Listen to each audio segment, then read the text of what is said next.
Namo Sanghyang Adi Budaya, Namo Buddhaya. Perkenalkanlah, nama saya Viola Carini, salah satu adik asuh dari Metiko. Saya berasal dari Loksmawe atau Aceh Utara. Saat ini saya kuliah di STMIK SIE Mikroskop Medan semester 5. Pada berkesempatan hari ini, saya ingin menyampaikan sebuah dhamma desana atau sharing dhamma dengan topik keyakinan atau saddha. Keyakinan atau saddha dapat menghasilkan dua hal yang berbeda, yaitu menghasilkan hal yang benar atau hal yang salah. Dengan kata lain, sesuatu yang diterima berdasarkan keyakinan nantinya bisa benar ataupun nantinya bisa saja salah. Bisa merupakan fakta atau sebaliknya.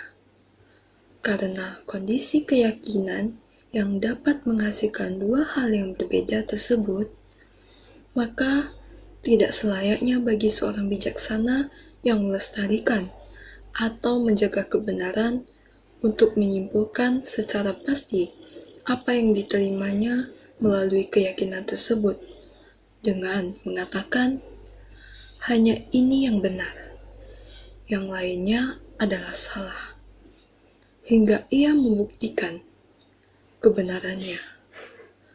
Namun, ia berhak untuk menyatakan, demikianlah keyakinan saya.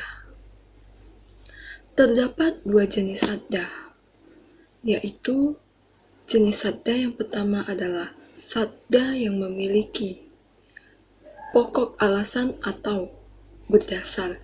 Dalam bahasa Palinya sering disebut juga sebagai mulika saddha, atau dalam bahasa Sanskerta ialah mulaka sraddha. Dan jenis saddha yang kedua ialah saddha yang tidak memiliki pokok alasan atau tidak berdasar. Dalam bahasa Palinya adalah amulika saddha, dan bahasa Sanskertanya sering disebut sebagai amulaka sraddha.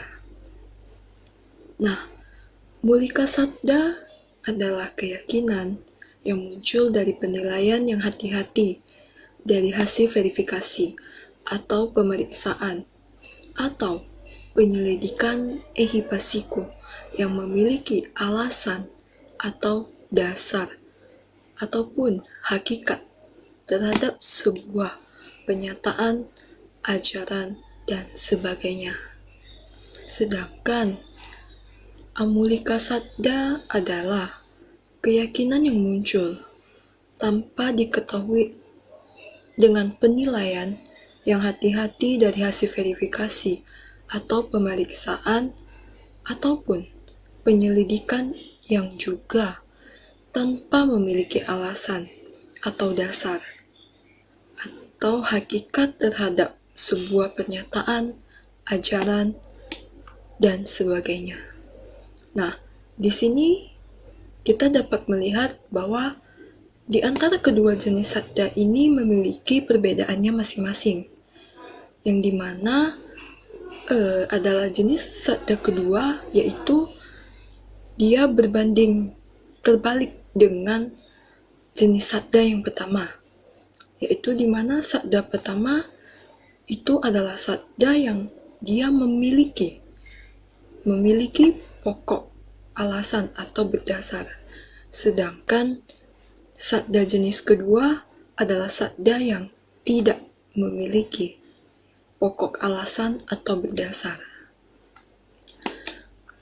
Nah, keyakinan atau saddha yang mengakar secara dalam pada wawasan yang beralasan atau mendasar, atau dalam bahasa Palinya disebut sebagai akarawata saddha desana mulika, adalah keyakinan yang kokoh yang tidak terkalahkan oleh siapapun. Keyakinan ini merupakan keyakinan yang didasari oleh kebijaksanaan, atau dalam bahasa Palinya adalah panya, dan bahasa Sanskertanya adalah prajna.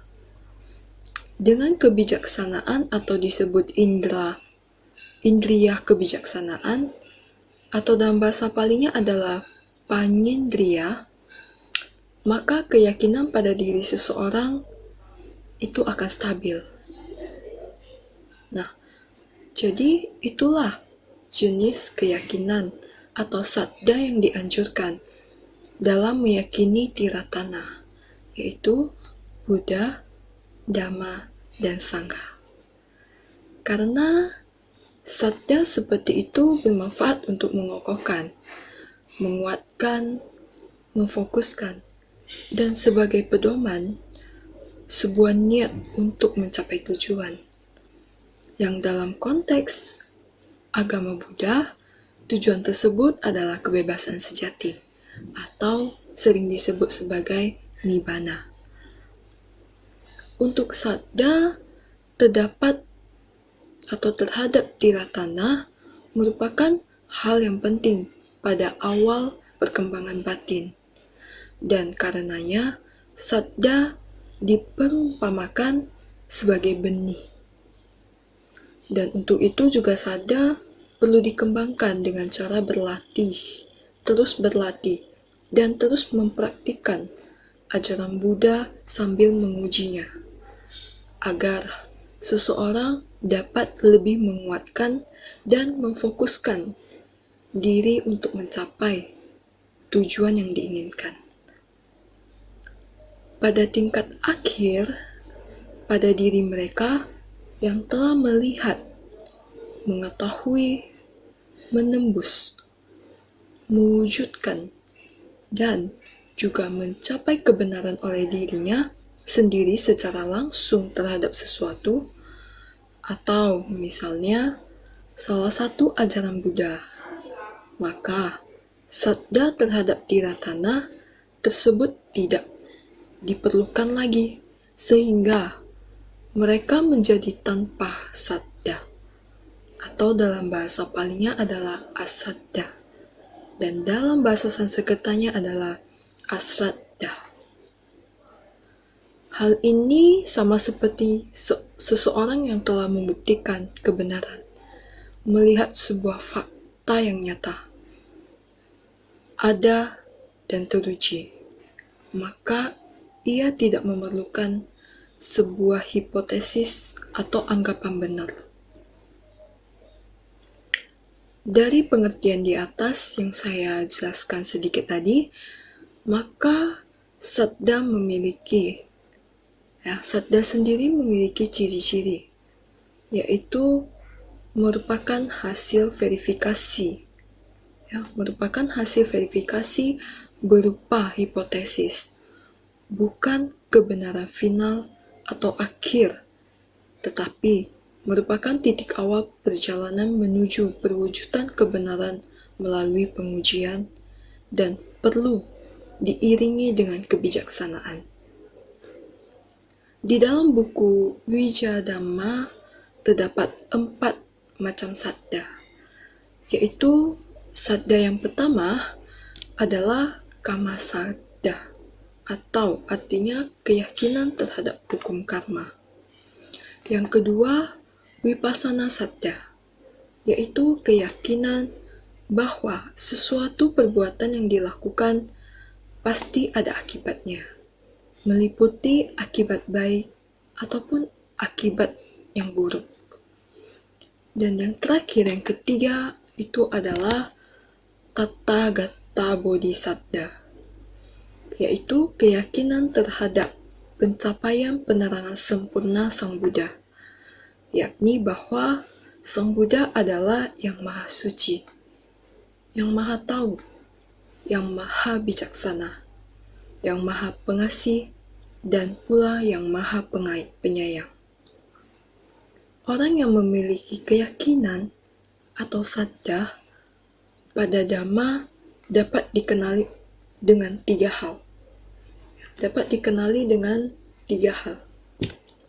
Hal yang pertama ialah ia berhasrat untuk menemui para bijaksana. Hal yang kedua, ia berhasrat untuk mendengarkan Dhamma.